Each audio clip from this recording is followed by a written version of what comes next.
Hello, this is my presentation on election integrity featuring TikTok in the recent Romanian election. In the 2024 presidential election, independent candidate Colin Georgescu was detained in February of 2025 after declassified documents were released following his first round victory in the election. Romanian intelligence declassified reports about alleging coordinated social media content in favor of Georgescu with extensive content on TikTok, especially paid promotions from influencers funded through Russian accounts and Russian banks. Romania's constitutional court took the extraordinary step of annulling the entire election and ordered the process to be restarted. Georgescu claims authorities are creating evidence to justify stealing the election from him. The parties involved is the Romanian government, Russian government. They are accused of obviously being involved in scandalism. The European Commission, they are the governing body and investigating body in this matter. Georgescu is the accused candidate, and TikTok and Facebook are the platforms being investigated, and could potentially also face penalties. As it stands, the DSA holds these key obligations to large platforms with risk assessment. Failures to comply with these obligations can lead to fines, mandated changes to platform systems, and increased regulatory oversight under EU guidelines. Risk assessment: platforms must assess systematic risk. Transparency: platforms must disclose how recommendation systems work at a high level. Mitigation measures: platforms must reduce identified risks.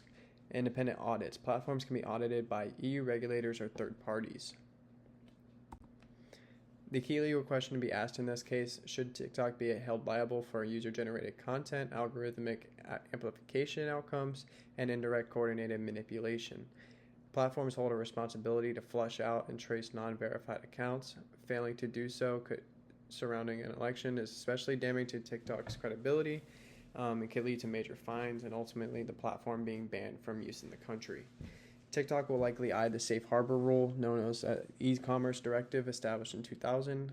The idea protects platforms like TikTok from user content that they either did not know about or worked quickly to remove once alerted. The DSA Act keeps the safe harbor rule, but did make some changes during its rollout. According to the changes in legislation, platforms are still generally not liable for user content, but they must now assess systematic risk, removing illegal content after notice, increase transparency surrounding algorithms, and cooperate with regulators. The goal of the investigation is currently targeting the coordinated attempts to push narratives by determining networks of accounts all pushing the same political content and following the same narratives. The investigation is also working to verify engagements and determine if botting was used to push the narrative.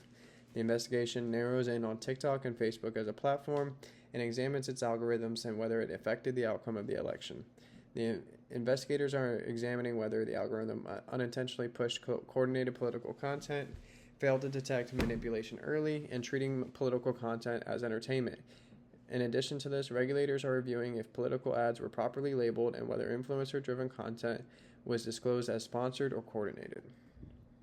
The key evidence presented in this case can be clearly broken down into two data tables. The first data table evaluates the distribution of campaign-related content between TikTok and Facebook with message intent. As you can see, direct propaganda mostly occurred on TikTok, with campaign diversion being more effective on Facebook. The second table shows relative prevalence of the main thematic categories with percentage. TikTok led with populism, and Facebook led with anti-establishment. I would argue that this is also an indicator of the difference in generations of people on the platforms. And of the 498 posts, they are all found to be content favoring Colin Georgescu. And that's the real bombshell. His campaign exploded in November, and the numbers show communication across the two platforms almost exclusively. Of the 638 total analyzed posts, 22% were traced to be non-human or AI, showing a significant impact of manipulation. This meant that the candidate benefited from a network of social accounts in which a significant share was inauthentic. In my opinion, this is enough evidence to prove Georgescu's guilt. However, this is a new territory for the country, a problem they never thought of. Any decision in this case could set a new standard for platforms in Romania. Ethical dimensions. Platforms hold a a responsibility to flush out and trace non-verified accounts. Failing to do so could surrounding an election is especially damaging. And modern elections, social media plays a huge role in public opinion and dialogue. Trends are still followed.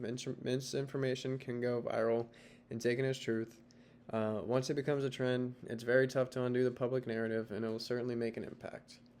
It is hard to measure where free speech ends, so you can argue that 78% of the accounts are verified and exercising free speech. However, harm does take place.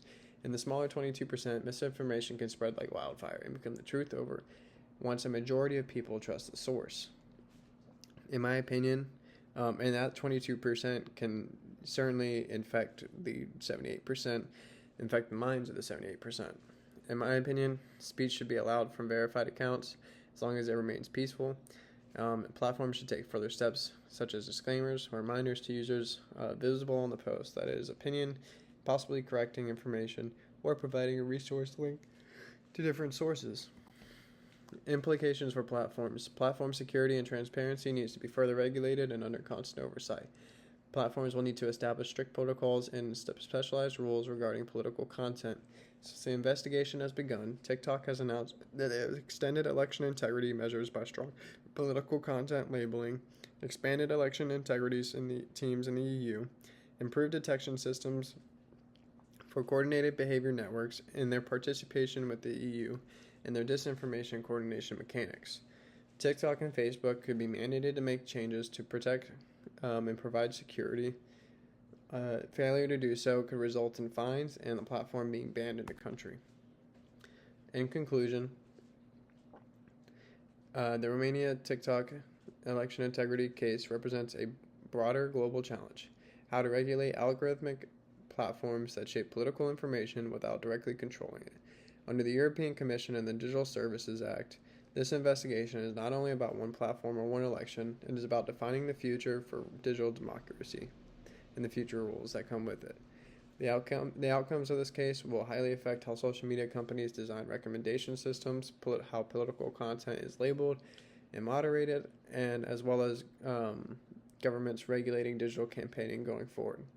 In my opinion, social media platforms hold a moral and ethical obligation to our entire human race to do their absolute best to be honest, transparent, provide layers of security for private individuals' private information.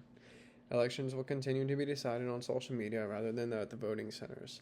Elections will be fought and won in a series of moves on various platforms leading up to the election. Platforms hold no obligation to society to uphold democracy.